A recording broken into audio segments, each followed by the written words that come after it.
Hey friends, welcome to exam Aasani. मेरा नाम है सौरभ और सॉफ्टवेयर इंजीनियरिंग के इस वीडियो में आज हम सीखेंगे एसडीएलसी का पहला मॉडल जिसका नाम है वाटरफॉल मॉडल। तो क्या होता है वाटरफॉल मॉडल? तो देखिए, नाम से ही पता चलता है वाटरफॉल यानी झरना। तो आपको पता ही है, बिल्कुल झरने की तरह। मतलब यहाँ पे जो फेजेस होगा ऊपर से नीचे की ओर आएगा। जैसे झरने का पानी क्या होता है, ऊपर से नीचे की ओर आता है, कभी वापस ऊपर नहीं जाता। उसी तरह से वाटरफॉल मॉडल में जो भी फेजेस होगा तो वो कभी बैक नहीं जाएगा, मतलब ऊपर नहीं जाएगा। एक बार वो फेजेस कंप्लीट हो गया तो बस कंप्लीट हो गया, वापस आप उस फेज को नहीं रिपीट कर सकते। ठीक है, तो कुछ पढ़ लेते हैं वाटरफॉल मॉडल के बारे में। उसके बाद डायग्राम देखेंगे, हम ये भी देखेंगे कि कहाँ कहाँ हम यूज़ करते हैं, क्या क्या एडवांटेज है, डिसएडवांटेज है, सभी देखेंगे। तो पहले थोड़ा बहुत पढ़ लेते हैं। तो फर्स्ट पॉइंट है, the waterfall model is the earliest SDLC approach that was used for software development. तो ये सबसे पहला अप्रोच था, अर्लीस्ट अप्रोच था एसडीएलसी का वाटरफॉल मॉडल। तो ये सबसे पहला मॉडल था जो सब बना था। नेक्स्ट पॉइंट है, waterfall model is an example of a sequential model. क्यों? क्योंकि यहाँ पे सिक्वेंशियल ऑर्डर में जो फेजेस है वो एग्जीक्यूट होता है। जैसे पहले फिजिबिलिटी स्टडी होगा, फिर रिक्वायरमेंट्स गैदर होगा, फिर आएगा डिज़ाइनिंग, ऐसे सीक्वेंशियल ऑर्डर में एग्जीक्यूट होता है। इसलिए बोला जाता है कि waterfall model is example of sequential model. So it is also referred as to a linear sequential life cycle model. तो इसको linear sequential life cycle model भी कहा जाता है। लीनियर का मतलब होता है स्ट्रेट लाइन, एक लाइन में, तो इसलिए इसे बोला जाता है linear sequential life cycle model. Next point है, it is very simple to understand and use. तो ये बहुत ही सिंपल है समझने के लिए, और यूज़ भी इसे बहुत अच्छी, मतलब ईजी है यूज़ करना ये। ठीक है, बहुत ही सिंपल मॉडल है, बाकी सारे मॉडल्स की तरह ये कॉम्प्लिकेटेड नहीं है। In a waterfall model each phase must be completed before the next phase can begin. देखिए, मैं जो बोल रहा था अभी, जैसे झरने का पानी नीचे आता है, ऊपर नहीं जा सकता, उसी तरह से यहाँ पे वाटरफॉल मॉडल में अगर एक फेज़ कंप्लीट होने के बाद ही दूसरे फेज़ में जाया जाता है। ऐसा नहीं कि एक फेज़ को आधा कंप्लीट करके दूसरे फेज़ में चले गए। जैसे कि एग्जांपल देता हूँ, रिक्वायरमेंट्स गैदरिंग को आधे में छोड़ के हम डिज़ाइनिंग फेज़ में नहीं जा सकते। पहले रिक्वायरमेंट्स गैदरिंग पूरा होगा, उसके बाद ही हम डिज़ाइनिंग करेंगे। क्योंकि एक बार आप डिज़ाइनिंग फेज़ में आ गए तो आप रिक्वायरमेंट्स गैदरिंग के फेज़ में नहीं जा सकते। ये इस मॉडल का रूल्स है। ठीक है, नेक्स्ट है also called as classic life cycle model. इसको हम काफ़ी बार ऐसे बोलते हैं कि क्लासिक वाटरफॉल मॉडल या फिर क्लासिक लाइफ साइकिल मॉडल, क्योंकि और भी एक मॉडल है जिसको हम बोलते हैं इटरेटिव वाटरफॉल मॉडल, जो हम आगे की वीडियोस में देखेंगे। ठीक है, तो ये है वाटरफॉल मॉडल का डायग्राम। तो इसको हम स्टेप बाय स्टेप समझेंगे। तो चलिए समझते हैं इस डायग्राम को स्टेप बाय स्टेप। तो पहले आता है फिजिबिलिटी स्टडी। फिजिबिलिटी स्टडी में क्या होता है, एकदम प्रोजेक्ट जब आता है, कोई भी प्रोजेक्ट, कोई भी सॉफ्टवेयर बनाने के ऑर्गेनाइजेशन में आता है, तो पहले फिजिबिलिटी स्टडी करना पड़ता है। क्या देखना पड़ता है फिजिबिलिटी स्टडी में? ये देखना पड़ता है कि जो प्रोजेक्ट हम करने जा रहे हैं वो फिजिबल है कि नहीं। फिजिबल का मतलब क्या है, काबिल है कि नहीं, या फिर आप ऐसे बोल सकते हो कि वो प्रोजेक्ट करने की लायक है कि नहीं। लायक in the sense, feasible in the sense economically, legally, technically ये फिजिबल है कि नहीं। इकोनॉमिकली, लीगली यानी कि जो हम प्रोजेक्ट करेंगे उससे हमें क्या फ़ायदा होगा या फिर नुकसान होगा, कितना फ़ायदा होगा ये देखा जाता है। लीगल फिजिबिलिटी यानी कि ये देखा जाता है कि इसको अगर मार्केट में इस सॉफ्टवेयर को लाया गया तो ये तो नहीं कि गवर्नमेंट इसको बैन कर दे सकता है, कोई लीगल इश्यूज तो नहीं खड़ा हो जाएगा। तो ये होता है लीगल फिजिबिलिटी। तो इकोनॉमिकल फिजिबिलिटी, लीगल फिजिबिलिटी, या फिर आप ऐसा और भी एक फिजिबिलिटी टेक्निकल फिजिबिलिटी, के जो ये प्रोजेक्ट अगर इस लैंग्वेज में करे तो ऐसा तो नहीं कि ये प्रोजेक्ट 2-3 महीनों में ऑब्सोलेट हो जाएगा, या फिर बहुत जल्दी ये जो टेक्नोलॉजी है पहले से ऑब्सोलेट हो चुका है और हम पुराना टेक्नोलॉजी में काम करें। तो ये होता है फिजिबिलिटी स्टडी कि प्रोजेक्ट जो हम लेंगे वो फिजिबल होगा कि नहीं, प्रोजेक्ट करने के लायक होगा कि नहीं। नेक्स्ट आता है रिक्वायरमेंट एनालिसिस एंड डिज़ाइन। तो रिक्वायरमेंट्स को हम एनालाइज करते हैं, जैसे एसडीएलसी मॉडल में पहले आपको बताया था। रिक्वायरमेंट्स हम देखते हैं क्या काम को ज़रूरी पड़ेगा, कौन सा टेक्नोलॉजी में काम होगा, कितना दिन लग सकता है, कितना टाइम लग सकता है, क्या क्या रिक्वायर है इस प्रोजेक्ट के लिए, कितना जीबी हार्ड डिस्क लगेगा एक मशीन में चलाने के लिए, या फिर ये नेटवर्क बेस्ड प्रोजेक्ट है या फिर वेब बेस्ड प्रोजेक्ट है या फिर ये कोई ऐप है। तो बहुत सारा चीज़ें आ जाता है यहाँ पे। तो रिक्वायरमेंट्स को एनालाइज किया जाता है एंड उसके बाद डिफाइन किया जाता है। डिफाइन यानी कि मैंने बोला था आपको SRS, उसका हार्ड कॉपी या सॉफ्ट कॉपी में उस सभी चीज़ों को इंट्रोडक्शन से लेकर शुरू करके सभी चीज़ें लिखा जाता है उस प्रोजेक्ट के बारे में। तो ये हो गया requirements analysis and design and defining. तो रिक्वायरमेंट्स को एनालाइज किया जाता है एंड डिफाइन किया जाता है। नेक्स्ट फेज आता है डिज़ाइन। तो अभी यहाँ पे डिज़ाइन फेज में, जैसे डिज़ाइन फेज में होता है DFD ERD ये सब ड्रॉ करना पड़ता है, data flow diagrams, diagrams, database को डिज़ाइन करना पड़ता है, फ्लो चार्ट्स को डिज़ाइन करना पड़ता है, अगर कोई सूडो कोड हो उसको भी लिखना पड़ता है। तो ये हो गया हमारा डिज़ाइन फेज। सारा डिज़ाइन मतलब प्रोजेक्ट कैसा होगा, किस तरह से उसका फ्लो होगा, तो सब कुछ डिज़ाइन फेज में किया जाता है, डिज़ाइन किया जाता है उसका। अब आते हैं उसका कोडिंग पार्ट। तो नेक्स्ट पार्ट में उसका कोडिंग होगा। कोडिंग होने के बाद कोडिंग एंड यूनिट टेस्टिंग, एक साथ कोडिंग एंड यूनिट टेस्टिंग। अभी देखिए यूनिट टेस्टिंग का मतलब क्या होता है। फॉर एग्जांपल आप ऐसे सोचिए, कार है, कार में बहुत सारा पार्ट्स होता है, जैसे कि सीट हो गया, कार का इंजन हो, गियर बॉक्स हो गया। तो ये क्या है, ये अलग अलग छोटे छोटे यूनिट्स है। तो इनको बनाने के बाद इनका टेस्ट किया जाता है, तो उसको बोलते हैं यूनिट टेस्टिंग। सॉफ्टवेयर भी छोटे छोटे मॉड्यूल्स में डिवाइड होता है, तो कोडिंग करके उन छोटे छोटे मॉड्यूल्स को बनाया जाता है और उनका टेस्ट किया जाता है। तो ये हो गया यूनिट टेस्टिंग। तो कोडिंग एंड यूनिट टेस्टिंग हो जाने के बाद क्या किया जाएगा, नेक्स्ट फेज है इंटीग्रेशन एंड सिस्टम टेस्टिंग। तो नेक्स्ट फेज में क्या होगा, इंटीग्रेट किया जाएगा, उन सभी मॉड्यूल्स को इंटीग्रेट किया जाएगा एंड उसके बाद होल सिस्टम को टेस्ट किया जाएगा। ठीक है, जैसे एक कार के अलग अलग छोटे छोटे पार्ट्स को टेस्ट करने के बाद कार को इंटीग्रेट किया जाता है और उसके बाद पूरा सिस्टम को एक बार चला के दिखाया जाता है, देखा जाता है कि कार में कोई प्रॉब्लम तो नहीं है। वैसे ही सॉफ्टवेयर में भी छोटे छोटे मॉड्यूल्स को कोडिंग करके बनाया जाता है, उसके बाद उनका टेस्टिंग किया जाता है और टेस्टिंग करने के बाद इंटीग्रेट करके उन सभी मॉड्यूल्स को, पूरा सिस्टम को एक बार चला के देखा जाता है कि सही है कि नहीं है। तो ये हो गया सिस्टम टेस्टिंग। नेक्स्ट और फाइनल फेज आता है डिप्लॉयमेंट। अभी डिप्लॉयमेंट मतलब प्रोजेक्ट को रिलीज करना। तो रिलीज करके प्रोजेक्ट को और भी यहाँ पे इंक्लूड हो जाता है, जैसे प्रोजेक्ट डिलीवरी, सपोर्ट, प्रोजेक्ट को सपोर्ट देना और फिर मेंटेनेंस जो कि चलता रहता है। प्रोजेक्ट में कोई प्रॉब्लम हो इन फ्यूचर तो वो भी देखा जाता है, या फिर मेंटेनेंस से रिलेटेड जो चीज़ें हैं यहाँ पे आ जाता है। तो feasibility study, requirement analysis and defining, designing, next coding and unit testing, next integration and system testing, next deployment यानी कि प्रोजेक्ट को रिलीज करना। तो ये हो गया पूरा वाटरफॉल मॉडल का डायग्राम। तो इस तरह से काम करता है वाटरफॉल मॉडल। तो अभी हम देखते हैं कि कहाँ हम वाटरफॉल मॉडल को यूज़ करेंगे। When should you use it, कहाँ आप इसको काम में ले सकते हो, किस तरह। काफ़ी बार जो एग्ज़ाम होता है, एग्ज़ाम में ये क्वेश्चन पूछा जाता है कि कब हम वाटरफॉल मॉडल को यूज़ करेंगे, किस प्रोजेक्ट के लिए ये सुइटेबल है, किस टाइप के सॉफ्टवेयर्स के लिए ये सुइटेबल है। तो चलिए इसके बारे में बात करते हैं। तो first of all, requirements are clear and fixed that may not change. तो आपका जो प्रोजेक्ट का जो रिक्वायरमेंट्स होगा वो क्लियर होगा एंड फिक्स्ड होगा, और जो कि चेंज ना हो। ऐसा नहीं है कि डिज़ाइनिंग फेज में आ गया और क्लाइंट्स बोल रहे हैं भाई मुझे ना लगता है कि ये ऐसा करना चाहिए, वैसा करना चाहिए। या फिर ऐसा भी नहीं कि आपने कुछ ऐसा प्रोजेक्ट ले लिया है जिसका आप रिक्वायरमेंट्स क्लियर नहीं, मतलब वो बहुत बड़ा प्रोजेक्ट है, इसलिए आप काम करते करते, डिज़ाइनिंग या कोडिंग करते करते उसका रिक्वायरमेंट्स चेंज हो सकता है। तो इस टाइप के प्रोजेक्ट में भी वाटरफॉल मॉडल नहीं लेना है। कहाँ पे लेना है, जहाँ पे आपका रिक्वायरमेंट्स क्लियर हो, फिक्स्ड हो। मतलब ऐसे कि भाई मुझे एक सॉफ्टवेयर बनाना है, सॉफ्टवेयर क्या करेगा, एक कैलकुलेशन करेगा जैसा कैलकुलेटर करता है, क्लियर, फिक्स्ड। तो छोटे छोटे चीज़ों के लिए, छोटे छोटे सॉफ्टवेयर्स के लिए हम हर वक्त वाटरफॉल मॉडल की ओर बढ़ते हैं। There are no ambiguous requirements, मतलब कि नो कन्फ्यूजन। सिंपल भाषा में बोले तो रिक्वायरमेंट्स एम्बिग्यूअस नहीं होगा, मतलब कॉन्फ्लिक्ट नहीं करेंगे। एक रिक्वायरमेंट्स का मतलब बोला कुछ और गया है और बात दो तीन निकल रहा है, डबल मीनिंग नहीं होना चाहिए। तो इसलिए बोला जा रहा है कि रिक्वायरमेंट्स, एम्बिग्यूअस रिक्वायरमेंट्स नहीं हो सकता, मतलब नो कन्फ्यूजन होना चाहिए। कन्फ्यूजन हो तो अगर प्रोजेक्ट में ऐसा लगे कि कुछ कन्फ्यूजन है, हमें आगे जाके इसको पता चलेगा, या फिर इसको हम रिक्वायरमेंट्स फेज में इसको पूरी तरह से एनालाइज नहीं कर सकते, तो उस टाइम पे हम वाटरफॉल मॉडल को चूज़ करेंगे नहीं।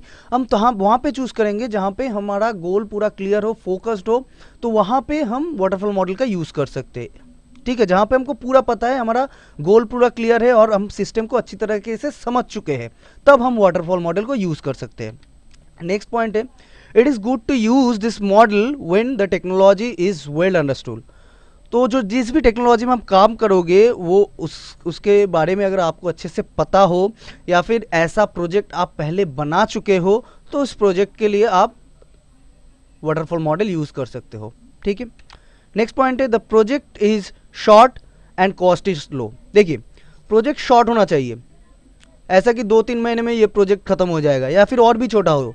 ऐसा नहीं कि 2-3 साल का प्रोजेक्ट है, बहुत बड़ा प्रोजेक्ट है, आपको पता ही नहीं कब खत्म होगा। वहाँ पे आप अगर वाटरफॉल मॉडल को चूज़ करते हो तो आप फंस जाओगे, क्योंकि बड़े प्रोजेक्ट में बार बार क्या होता है, क्लाइंट के साथ इंटरेक्ट करना पड़ता है। छोटे छोटे प्रोजेक्ट में ऐसा नहीं होता, तो इसलिए प्रोजेक्ट शॉर्ट होना चाहिए और आपका बजट वो भी कम होना चाहिए। अगर देखिए बजट कम होगा तो आप छोटे प्रोजेक्ट वहाँ पे रिस्क ले सकते हो। क्या पता अब कल को अगर कुछ प्रोजेक्ट ऐसा बन गया कि क्लाइंट को अगर पसंद नहीं आया तो यहाँ पे आप रिस्क ले सकते हो। तो कॉस्ट लो होना चाहिए उस प्रोजेक्ट में। तो अगर कॉस्ट लो हो एंड प्रोजेक्ट छोटा हो तो तब आप जाके वाटरफॉल मॉडल को यूज़ कर सकते हो। तो आइए, लास्ट पॉइंट है, रिस्क इज ज़ीरो और मिनिमम। देखिए, जब भी कोई सॉफ्टवेयर आप बनाते हो, कोई प्रोजेक्ट में आप काम करते हो, उसका रिस्क फैक्टर तो रहता है। रिस्क इकोनॉमिकल रिस्क हो सकता है, लीगल रिस्क हो सकता है, बहुत तरह का रिस्क होता है सॉफ्टवेयर्स में, जो आगे जाके ये प्रोजेक्ट कितना काम करेगा या नहीं। डिज़ाइनिंग फेज़ में ही मान लीजिए कोई रिस्क आ जाए, कोडिंग फेज़ में कोई रिस्क आ जाए, जो टेक्नोलॉजी है वो ऑब्सोलेट हो गया, तो इस तरह का कोई रिस्क हो तो वो उस प्रोजेक्ट को हम नहीं लेंगे। देखिए, जब भी 2-3 साल का प्रोजेक्ट होता है, बड़ा प्रोजेक्ट होता है, तो उसमें बहुत रिस्क होता है। इसलिए छोटे प्रोजेक्ट में छोटा जो प्रोजेक्ट होता है, स्मॉल, मतलब 1-2 हफ्ते में मतलब 1-2 हफ्ते में वो प्रोजेक्ट खत्म हो जाएगा, तो उस प्रोजेक्ट में रिस्क आने का चांसेस बहुत कम है। या फिर रिस्क आ भी गया तो उसको निपटाया जा सकता है, छोटा छोटा रिस्क होगा। तो अगर आपको पता है कि इस प्रोजेक्ट में रिस्क बहुत कम है, रिस्क ही नहीं है, एकदम सिंपल, भाई ये बनाने को बोला, ये तो मैंने पहले भी बनाया, बस कर दो, तो इस टाइप के प्रोजेक्ट के लिए, या फिर रिस्क ज़ीरो हो या फिर बहुत छोटा हो, बहुत कम हो, तो इस टाइप के प्रोजेक्ट के लिए आप वाटरफॉल मॉडल यूज़ कर सकते हो। नेक्स्ट आइए बात कर लेते हैं कुछ एडवांटेजेस के बारे में। अब तक तो आप खुद भी समझ चुके होंगे कि क्या क्या एडवांटेज हो सकता है। देखिए, simple and easy to understand and use. तो इसको समझना, वाटरफॉल मॉडल को समझना और इसको काम में लेना बहुत आसान है और एकदम नीट एंड क्लीन है, इसमें कोई कॉम्प्लेक्सिटी नहीं है। बस क्लाइंट से रिक्वायरमेंट्स लो, उसको फिजिबिलिटी स्टडी करो, क्लाइंट से रिक्वायरमेंट्स लो, उसको डिज़ाइन करो, इम्प्लीमेंट करो, टेस्टिंग करो, डिप्लॉयमेंट करो, ख़त्म। समझ रहे हो? तो यहाँ पे कोई कॉन्फ्लिक्ट नहीं है। नेक्स्ट है इजी टू मैनेज। तो इसको मैनेज करना भी बहुत आसान होता है, क्योंकि एक स्टेप से, एक फेज़ से आप दूसरे फेज़ नहीं जा रहे हो, तो एक फेज़ को पूरा कंप्लीट करके उसके बाद दूसरे फेज़ में जा रहे हो, उस फेज़ को पूरा कंप्लीट करके उसके बाद आप दूसरे फेज़ में जा रहे हो। तो मैनेज करना बहुत इजी है इस वाटरफॉल मॉडल में, कोई भी छोटा टाइप का सॉफ्टवेयर बनाने के लिए, स्मॉल प्रोजेक्ट के लिए बहुत अच्छा है। नेक्स्ट है works well for small and low budget projects where requirements are very well understood. जहाँ पे रिक्वायरमेंट्स बहुत अच्छी तरीके से आप समझ सकते हो, तो वहाँ पे जो स्मॉलर प्रोजेक्ट होता है और लो बजट का भी हमने डिस्कस किया, तो उसके लिए ये बहुत अच्छा मॉडल है। देखिए, यहाँ पे आपको एक बात अच्छी तरीके से मतलब पता होना चाहिए कि रिक्वायरमेंट्स एकदम आपको अच्छी तरीके से क्लियर हो, तभी आप वाटरफॉल मॉडल की ओर बढ़ोगे। अगर आपको कोई कन्फ्यूजन है, एम्बिगुअस रिक्वायरमेंट्स है, तो उसके लिए आप वाटरफॉल मॉडल्स में नहीं बढ़ोगे। तो स्मॉल प्रोजेक्ट्स के लिए always waterfall models welcome. Clearly defined stages and well understood. तो स्टेजेस का जो स्टेजेस को क्लियरली डिफाइन किया जाता है और वेल अंडरस्टूड है, इसको समझा भी बहुत अच्छी तरीके से जाता है। एक स्टेज का आउटपुट दूसरे स्टेज को दिया जाता है, जैसे डिज़ाइनिंग का आउटपुट इम्प्लीमेंटेशन को दिया जाता है, कोडिंग और यूनिट टेस्टिंग करके जो आउटपुट आता है, उसके बाद इंटीग्रेशन एंड जो नेक्स्ट जो फेजेस है उनको दिया जाता है। तो बहुत ईजी है, क्लियरली स्टेजेस को डिफाइन किया गया है और बहुत अच्छी तरीके से समझा भी जाता है। Next is easy to arrange task. यहाँ पे वाटरफॉल मॉडल में टास्क को बहुत अच्छी तरीके से अरेंज किया जा सकता है, क्योंकि एक फेज़ दूसरे फेज़ को कभी ओवरलैप नहीं करेगा। मतलब आप ऐसा नहीं कि डिज़ाइनिंग करते करते आप कोडिंग नहीं करोगे, या फिर कोडिंग करते करते आप डिज़ाइनिंग फेज़ में नहीं जा सकते। तो टास्क को अरेंज करना बहुत ईजी है, ठीक है। नेक्स्ट है process and results are well documented. तो यहाँ पे प्रोसेस, जो भी प्रोसेस यहाँ पे होता है, जो भी रिक्वायरमेंट्स हम लेते हैं, जो भी हम डिज़ाइन करते हैं, हर फेज़ में डॉक्यूमेंटेशन होता है और वो अच्छा है, किसी भी प्रोजेक्ट के लिए वो अच्छी बात है, हर फेज़ में डॉक्यूमेंटेशन यहाँ पे होता है। तो नेक्स्ट बात करते हैं कुछ डिसएडवांटेजेस की, वो भी आप, मैं समझता हूँ कि अभी तक समझ चुके होंगे, फिर भी मैं बात कर लेता हूँ। No working software is produced until late during the life cycle. देखिए क्या होता है, एक बार आपने रिक्वायरमेंट्स गैदर कर लिया, डिज़ाइन फेज में आ लिया, डिज़ाइनिंग फेज को कवर करने के बाद, कोडिंग करने के बाद, टेस्टिंग, फिर डिप्लॉयमेंट, उसके बाद क्लाइंट को मिलता है सॉफ्टवेयर। तो सॉफ्टवेयर, देखिए प्रोजेक्ट का जो लाइफ, एचडीएलसी का लाइफ साइकिल में, पूरा जो लाइफ साइकिल होता है उसमें कभी भी ऐसा नहीं है कि आप, क्लाइंट आपको अगर आके डिज़ाइनिंग फेज में पूछे जी भाई कितना काम हुआ है मुझे थोड़ा देखना है, आप दिखा नहीं सकते, क्योंकि आपने वाटरफॉल मॉडल चूज़ किया है। तो आपका काम पूरा ख़त्म होगा आप तभी दिखा सकते हो, बीच में आप कोई भी आपने प्रोड्यूस ही तो नहीं किया है, ठीक है। तो और जो अलग अलग मॉडल्स है उसमें ऐसा नहीं होता, क्योंकि ये शॉर्ट प्रोजेक्ट है, जल्दी ख़त्म हो जाता है। वाटरफॉल मॉडल्स हम इसलिए ही चूज़ करते हैं शॉर्ट प्रोजेक्ट के लिए। अगर आपने बड़ा प्रोजेक्ट में ये चूज़ कर लिया वाटरफॉल मॉडल्स को, तब आपको ये प्रॉब्लम दिखेगा, क्योंकि क्लाइंट्स आपको मांगेगा कि मुझे सॉफ्टवेयर देखना है, कैसा आपका काम चल रहा है। तो इस वाटरफॉल मॉडल में ये पॉसिबल नहीं है। तो जब तक कि एचडीएलसी लाइफ साइकिल पूरा ख़त्म नहीं होता, तब तक आप क्लाइंट को डिलीवर नहीं कर सकते हो, आपका प्रोडक्ट दिखा नहीं सकते कुछ भी। नेक्स्ट है high amount of risk and uncertainty. देखिए मैंने तो पहले ही बोला था, अगर आप बड़े प्रोजेक्ट के लिए ये वाटरफॉल मॉडल लोगे तो रिस्क तो रहेगा ही, अनसर्टेन तो होगा ही। तो आप छोटे प्रोजेक्ट के लिए चूज़ करो, अच्छा है। तो ये भी एक डिसएडवांटेज है वाटरफॉल मॉडल का। मतलब लार्ज अमाउंट ऑफ प्रोजेक्ट और जिसका कॉस्ट बहुत ज़्यादा है, उन टाइप के प्रोजेक्ट के लिए ये खतरा है, छोटे छोटे प्रोजेक्ट के लिए ये भगवान है। Next, not good model for complex and object oriented projects. तो ये कॉम्प्लेक्स जो प्रोजेक्ट होता है, जिन पे बहुत सारे फंक्शनलिटीज़ होते हैं, उनके लिए तो अच्छा नहीं है। और ख़ास करके ऑब्जेक्ट ओरिएंटेड प्रोजेक्ट जो होता है, तो उनके लिए भी खास नहीं है। तो ये वाटरफॉल मॉडल का यूज़ थोड़ा ऑब्सोलेट हो गया है, फिर भी हम इसको यूज़ करते हैं आजकल भी, छोटा छोटा प्रोजेक्ट्स के लिए। हमारे बड़े बड़े सॉफ्टवेयर इंडस्ट्री में इसका यूज़ होता है अभी भी। नेक्स्ट है poor model for long and ongoing projects. जो प्रोजेक्ट बहुत 2-3 साल का प्रोजेक्ट है, या फिर कुछ ऐसा प्रोजेक्ट है आपको पता नहीं कि कब ख़त्म होगा, तो वो चलता जाता है, उस टाइप के प्रोजेक्ट के लिए ये बहुत खतरा है। तो ये एक डिसएडवांटेज है वाटरफॉल मॉडल का। नेक्स्ट है, it is difficult to measure progress within stage. तो मैंने जो पहले ही कहा कि किसी भी स्टेज पे आपका सॉफ्टवेयर कितना रेडी हुआ है आप मेजर नहीं कर सकते। डिज़ाइनिंग फेज़ हो या फिर कोडिंग फेज़ हो, किसी भी फेज़ में आके आप ये मेज़र नहीं कर सकते कि आपका जो सॉफ्टवेयर कितना रेडी हुआ है, क्योंकि ये पूरा लीनियर है। एक बार में पूरा स्टेज कंप्लीट होगा और एक प्रोडक्ट निकल के आएगा, सिंपल। बार बार वो स्टेज रिपीट नहीं होगा, बड़ा सिंपल फंडा है। फिजिबिलिटी स्टडी हो गया, उसके बाद रिक्वायरमेंट्स, डिज़ाइनिंग, कोडिंग, टेस्टिंग और डिप्लॉयमेंट के बाद एक पूरा सॉफ्टवेयर रेडी हो जाएगा। बीच में कहीं सॉफ्टवेयर रेडी नहीं होगा, ठीक है।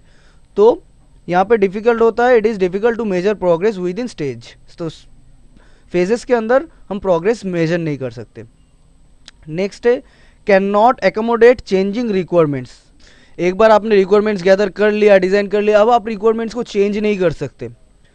आपको लग रहा है यहाँ रिक्वायरमेंट्स हमने तो ये गलत किया था, हमें लग रहा था तब सही होगा, लेकिन अब हमें लग रहा है इसका इम्प्लीमेंटेशन ऐसा नहीं कर सकते, क्योंकि मैंने पहले ही कहा है कि इस प्रोजेक्ट को आप इस वाटरफ्लो मॉडल को आप तभी हाथ में लो जब आपका फोकस, गोल, रिक्वायरमेंट सभी नीट एंड क्लियर है। तो आप लोगे नहीं तो आप ही फंसोगे। तो इसलिए एकोमोडेशन पॉसिबल नहीं है, can not accommodate changing in requirements. तो चेंजिंग इन रिक्वायरमेंट्स पॉसिबल नहीं है, ठीक है। तो ये था पूरा वाटरफॉल मॉडल, जो होप कि आपको समझ में आया है अच्छे तरीके से। अगर कोई भी डाउट्स है तो मुझे कमेंट्स करके ज़रूर बताना, ठीक है। तो और दोस्तों के साथ ये वीडियो दोस्तों प्लीज़ शेयर करना। तो थैंक यू सो मच दोस्तों ये वीडियो को देखने के लिए। वीडियो को अच्छा लगा है तो प्लीज़ लाइक कर देना, सब्सक्राइब करना मत भूलना अगर आप नए हो हमारे चैनल पर, और सब्सक्राइब करने के बाद जो बेल आइकन आएगा उसे भी प्रेस कर देना ताकि मेरे नए वीडियोज़ का नोटिफिकेशन आपको मिलता रहे। तो चलिए दोस्तों, मैं मिलता हूँ आपसे अगले वीडियो में। जय हिंद, वंदे मातरम।